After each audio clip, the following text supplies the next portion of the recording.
Exploitez ces 7 signaux physiques subtils pour dégager la présence d'un lion. Contrairement à ce que l'on croit, la dominance ne repose pas sur les muscles, la richesse ou les symboles de statut. Le véritable pouvoir est silencieux. Il réside dans votre posture, vos mouvements et votre respiration.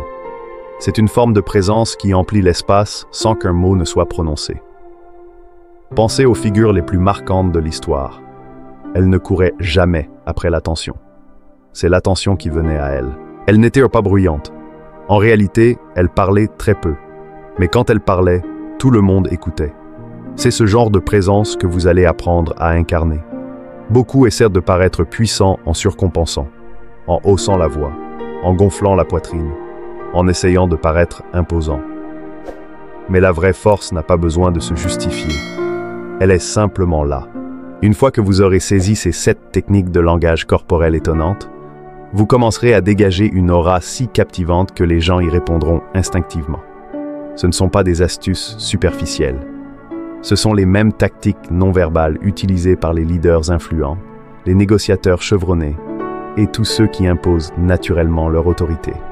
Appliquez-les et vous verrez qu'il devient presque impossible de passer inaperçu. Soyez très attentifs, car une fois cela intégré, il n'y a pas de retour en arrière. Quand l'anxiété se manifeste, cela se voit. La respiration devient superficielle, les mains tremblent et pire encore, les yeux papillonnent. Cligner excessivement des yeux trahit la tension et l'incertitude. Mais ceux qui dégagent le contrôle, ils clignent avec intention, lentement, calmement. En situation de confrontation, résistez à l'envie de réagir. Ne sursautez pas. Au lieu de cela, ralentissez vos clignements. Laissez vos paupières se fermer comme si rien ne pouvait vous ébranler. Cela envoie un signal primitif de calme et de maîtrise. Cela communique silencieusement « Je ne suis pas menacé ». Entraînez-vous à faire cela dans les moments tendus et observez ce qui se passe. L'autre personne commencera à perdre son assurance. Sa posture peut changer, son ton peut se briser, ou elle commencera à cligner plus vite des yeux. Vous venez d'inverser la pression. Les lions ne s'agitent pas, ils ne réagissent pas, ils observent. Et vous aussi. Les gens révèlent souvent leur manque de présence par leur manière de bouger. Ils gigotent, se balancent ou sautillent en marchant, comme s'ils n'étaient pas sûrs d'eux. Mais ceux qui dégagent de la puissance se déplacent comme si la terre reconnaissait chacun de leurs pas. Chaque mouvement est délibéré, chaque pas a du poids. Ils se tiennent comme s'ils étaient enracinés dans le sol, inébranlables. Quand vous marchez, faites-le avec gravité. Que vos mouvements soient lents, stables, mais fluides. Pensez à la façon dont un lion rôde, sans précipitation, mais implacable.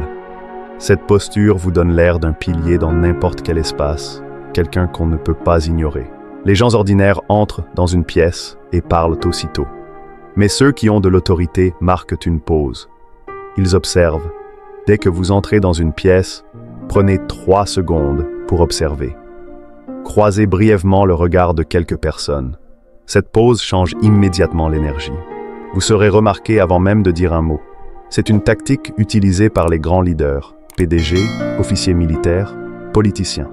Ce moment d'évaluation silencieuse envoie un message « Je te vois et tu me vois ».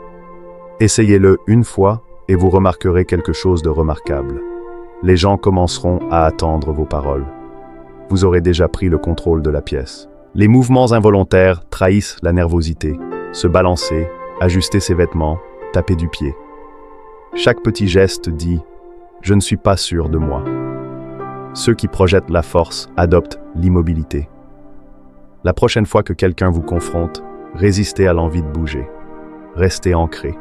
Ne clignez pas des yeux. Ne vous ajustez pas. Ne gigotez pas. Cette présence immobile est puissante. Elle crée de la tension. L'autre ne saura plus comment vous interpréter. Et dans ce silence, il commencera à combler le vide. Il s'expliquera. Il se justifiera. Il parlera plus qu'il ne l'aurait voulu. Car le silence, c'est le pouvoir. Et l'immobilité, c'est le contrôle. Une fois que vous aurez maîtrisé cela, vous tiendrez les rênes de n'importe quel échange. Les gens se précipitent souvent pour combler le silence, croyant que cela les fait paraître confiants. Mais ceux qui comprennent le pouvoir utilisent le silence stratégiquement. Lorsqu'on vous pose une question, marquez une pause. Laissez passer un instant avant de répondre. Ce léger délai change tout. Cela pousse les gens à se pencher. Cela rend vos paroles plus intentionnelles, plus réfléchies. Et cela instille un doute dans leur esprit. Ai-je dit quelque chose de mal? Cette technique est la marque des meilleurs négociateurs. Plus ils attendent avant de répondre, plus leurs mots ont de poids. Cette attente incertaine donne aux gens l'envie ardente d'obtenir votre réponse. Et ce désir vous donne un levier. La plupart des gens attendent qu'on les renvoie d'une conversation. Mais ceux qui ont de la présence décident quand elle se termine. Si vous avez fini de parler, ne traînez pas et n'attendez pas un signe. Changez simplement votre regard. Hochez la tête subtilement et commencez à vous détourner. Même avant que l'autre personne ait fini.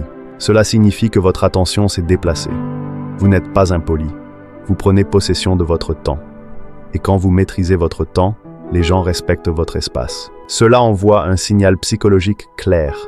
Mon temps est limité et précieux. C'est vous qui décidez quand l'interaction se termine, pas eux. Ce léger changement est la manière dont les personnes avec une véritable autorité dirigent les dynamiques sociales sans jamais élever la voix. Essayez et vous remarquerez un changement. Les gens commenceront à accorder plus de poids à votre présence, plus de respect à votre temps. Mais les personnes qui commandent ne se contentent pas de s'éloigner. Elles laissent une empreinte. Avant de tourner complètement le dos, arrêtez-vous un instant. Jetez un coup d'œil par-dessus votre épaule, pas avec un sourire, ni une expression, juste un regard froid, impénétrable. Ce seul regard plante une graine dans leur esprit. Cela suggère qu'il y a plus sous la surface, quelque chose qu'ils n'ont pas totalement saisi. Ce mystère persiste. Les gens oublient la plupart de ce que vous dites, mais ils n'oublient jamais ce que vous leur avez fait ressentir. Si vous faites cela correctement, vous serez celui auquel ils penseront longtemps après que vous ayez quitté la pièce. Vous avez maintenant ces 7 outils subtils de langage corporel psychologique qui élèvent immédiatement votre présence. Mais soyons honnêtes, la manière dont vous vous tenez n'est qu'une partie de l'équation. Le véritable pouvoir commence à l'intérieur. Il est enraciné dans l'état d'esprit. Voici donc le point essentiel. L'état d'esprit sombre n'est pas juste une idée. C'est un mouvement construit pour vous entraîner à une véritable force, de l'intérieur vers l'extérieur. Soit vous faites ce pas, soit vous restez exactement où vous êtes. La décision vous appartient. Nous reparlerons, si vous êtes prêts.